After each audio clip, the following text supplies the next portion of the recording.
우리나라 같은 경우에는 이제 만화 같은 게 보통은 학원물, 연애물이 많은데 미국 같은 경우에는 히어로물이 많고 뭐 이런 차이들이 좀 있다 했잖아요. 근데 이 그림체도 되게 다르거든요. 그러니까 제가 어릴 때 미국 만화를 보면은 와, 뭐 이렇게 못생겼어 막 그랬거든요. 네. 보통 만화 주인공은 잘생긴 거 예뻐야 되는데 우리는 막 순정 만화 주인공들 막 눈 반짝반짝 빛나고 되게 예쁘잖아요. 크고 막 머리 길고. 그렇지, 머리 길고 막 얼굴에 반이 보이죠. 네. 근데 미국 만화를 보면 너무 사실적이야. 근데 한국 만화가 그렇다면은 이 미국 어디언스한테 먹히나요? 나 진짜 그게 되게 궁금해요. 맞아요. 좀 다른 면이 있는데. 원래는 한국 만화의 그림체가 그 미국에서 이렇게까지 인기 있을 수 있을 것인가 저도 의구심이 있었거든요. 근데 한국에서 잘 되는 뭐 예를 들면 여신강림이다. 최근에 뭐 드라마로도 나와서 화제가 됐었는데 이 여신강림 같은 경우는 미국에서도 너무 좋아해요. 100만 명 이상의 독자가 있거든요. 그러면서 와, 이 그림이 너무 멋있다, 뭐 캐릭터가 너무 멋지다 이런 얘기 나오는데 이걸 보고 있다 보면 전 어떤 생각을 하냐면 아, 글로벌리 멋지다라는 거에 대한 기준이 많이 바뀌었구나 이런 생각을 할 때도 있습니다. 또 한편으로는 그 웹툰이라는 저 컨텐츠가 한국 컨텐츠가 롤모델을 하면서 현지 작가들이 굉장히 많이 뛰어들면서 이제 현지 그림체의 또 웹툰들이 계속 나오니까는요.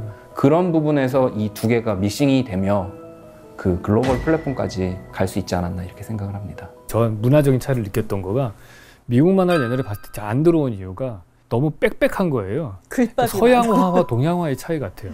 동양화는 여백이 많잖아요. 그래서 라인으로 그리지, 뭐 난초 이런 거 이렇게 라인으로 그리잖아요. 까만색 라인으로. 그러니까 여백도 많고 채색도 많지가 않은 그림이 익숙한데 서양화는 반면에 캔버스 프레임까지 그냥 빽빽하게 색칠을 다 하잖아요. 그래서 엑스맨 같은 만화를 보면 색깔이 너무 꽉 차고 어둡고 이런 느낌이 어색한 거예요. 그게 라인 중심의 이 한국 만화하고 비교를 했을 때.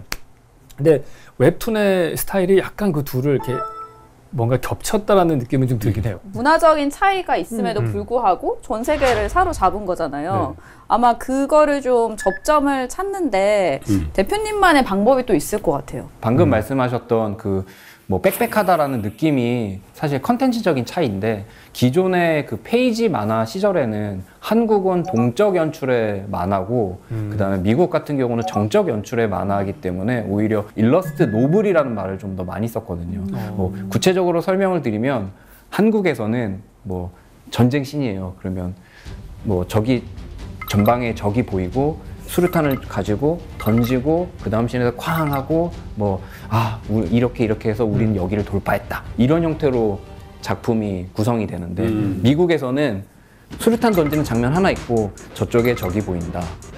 수류탄을 했다. 대사가 너무 던졌다.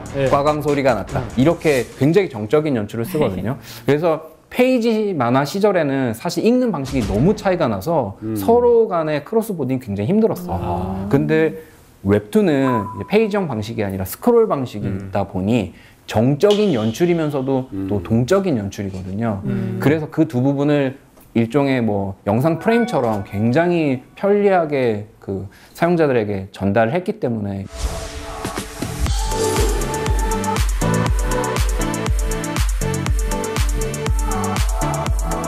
한국 웹툰의 신의 한 수는 위로 올리는 스크롤인 것 같아요. 아, 스마트폰 시대. 스마트폰에서 그 위로 이렇게 밀어서 올리는 기술은 사실은 애플 아이폰에서 만들었는데 스티브 잡스가 만들었는데 그거를 제일 잘 이용한 게 웹툰인 것 같거든요. 사실 웹툰의 가장 큰 장점은 뭐냐면 비주얼 스토리텔링 컨텐츠 중에 유일하게 독자가 소비 속도를 조절할 수 있는 컨텐츠라는 거예요. 예를 들면 영화는 감독이 2시간짜리로 만들면 2시간 동안 봐야 돼요. 하지만 어떤 사람은 웹툰을 5분 만에 보기도 하고 어떤 사람은 그림에 심취해서 와 너무 멋있다 하면서 1시간 걸려서 보기도 하거든요. 네. 어떻게 보면 새로운 공간을 제공을 했는데 그 안에서 이 웹툰은 시간을 컨트롤할 수 있는 권한을 사용자에게 준 거네요. 그건 진짜 멋진 일이네. 우리가 강제적으로는 하죠. 뭐 1.2배속, 1.5배속 하는데 유튜브나 뭐 실제로 그렇게 하잖아요. 그렇죠. 근데 좀 어색하거든 사실. 네, 그렇죠. 그리고 이거를 연장해서 생각을 해보면은 웹툰은 사실은 사용자가 사실은 거의 다 절반은 완성을 하는 것 같거든요. 우리가 영화를 볼 때하고 만화를 볼 때의 차이점은 만화는 커트와 커트 사이를 우리가 상상으로 메꿔 넣어야 되잖아요. 그러면서 하나의 스토리를 우리가 구축을 하는 거니까 물론 크리에이터 만화가가 100이라는 걸 만드는 것 같지만 실제로는 그 안에 빈 공간이 되게 많은데 그거를 사실 독자들이 다 채워넣는 거거든요. 상상을 해가지고.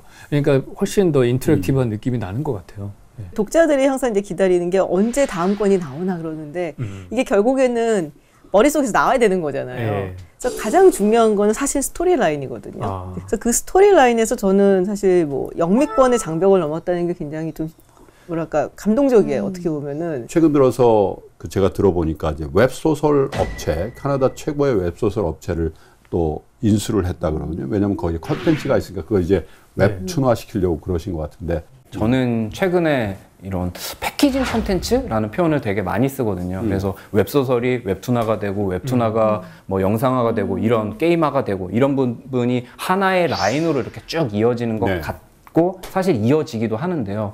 예를 들면 웹소설과 웹툰 같은 경우가 하나의 패키징인데요. 창작의 허들이 낮은 웹소설이다 보니 굉장히 다양한 이야기들이 나오고 여기서 이야기가 검증되면 이 경쟁력 있는 이야기로 비주얼 스토리텔링 컨텐츠인 웹툰으로 만들기가 굉장히 좋아집니다. 네. 이러한 부분이 계속 시너지를 내기 위해서 공격적인 움직임을 계속 가져갈 수 있겠죠. 예전에는 만화가 그리면 그림을 그릴 때 못 그리면 만화가가 못 되는 줄 알았어요. 근데 요즘에는 만화 그리는 사람은 따로 있고 만화 스토리라인 쓰는 사람 따로 있잖아요. 그러니까 상상력이 있는 사람, 이게 문턱이 그만큼 낮아진 것 같아요.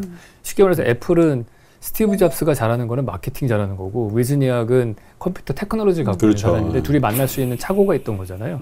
그 역할을 제가 볼 때는 웹툰 플랫폼이 해주는 것 같거든요. 그래서 여러 다른 사람들의 다양한 재능들을 컴바인 시켜 합쳐가지고 하나의 결과물을 만들 수 있게끔 해주는 거라서 이게 시너지 효과가 어마어마한 것 같아요. 그 웹소설 중에 전지적 독자 시점이라는 게 있는데요. 이게 웹툰으로 돼가지고 히트를 친 다음에 다시 웹소설로 와서 16억 원의 매출을 올렸다고 하더라고요. 한 달 동안. 한 달 동안. 한 달에 16억이요? 한 달에 16억 8천만 원 동안을 벌어 가졌고요. 지금도 굉장히 계속 높은 금액의 매출이 나오고 있습니다. 그러니까 한 달을 이었던 거고 그리고 그게 거의 뭐 많이 꺾이지 않은 상태로 계속 매출이 그렇게 다달이 발생을 하고 있거든요. 지분은 얼마면 어떻게?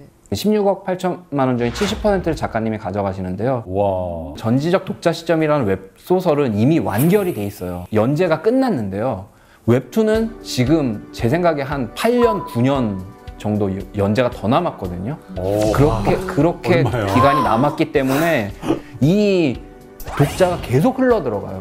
그래서 예를 들면 독자가 200만 명 들어오면 대박이다. 그 중에 20만 명이 또 웹소설 보러 가고 또 그냥 나는 웹툰으로 볼래 하고 계속 웹툰으로 보고 있다가 근데 나는 이거 뒷부분 이야기가 너무 궁금해서 소설로 빨리 봐야겠어. 그러면 다시 또 웹소설로 넘어가고. 그러면 대표님 예를 들어서 웹툰과 웹소설 왔다 갔다 하잖아요. 근데 그게 만약에 드라마가 되고 큰 영화가 됐어요. 네. 그러면 그 원작자 분은 계속해서 수익이 또 발생하나요? 어마어마하게 발생을 하죠. 우와, 그래서 어마어마해요?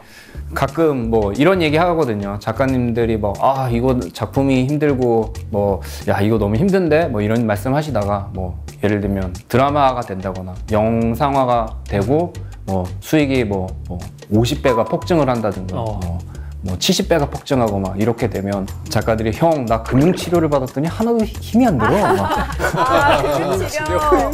이런 그때 통장 얘기도 봐야죠. 하고 근데 이게 그럴 수밖에 없는 것 같아요. 왜냐면은 영화나 드라마를 보고 이게 마음에 들면은 원작을 찾아보거든요. 그렇죠. 그럼 동시에 다시 또 수익이 생기는 구조니까. 그 영화 신과 함께가 이제 또 웹툰이 원작인데 일본에서 리메이크가 됐고 미생 드라마 한국에서 굉장히 인기 있었잖아요. 맞아요. 이건 역시 또 미국과 일본에서 리메이크를 논의했다고 해요. 이건 역시 또 컨텐츠를 통한 문화 수출이고 또 수익을 얻는 구조니까. 그렇죠. 가끔 그런 얘기 하시거든요. 드라마 만드시는 제작사분들이 야 드라마는 우리가 잘 만들었는데 돈은 웹툰이 벌어 막 이런 말씀하시고 가끔은 웹툰이 잘 돼서 웹툰이 터졌는데 돈은 웹소설이 벌어 이런 얘기가 나오거든요. 그게 왜 그런 구조가 나오느냐면 일단 회차가 차이가 있어요. 영화가 한 편이다 라고 하면 사실 웹툰으로는 뭐 300화 그리고 소설은 1200화 그렇기 때문에 단일 컨텐츠를 소비하는 그 시간대와 그 다음에 여러 가지 과금 형태가 다르거든요. 제 꿈을 웹소설가로 할게요.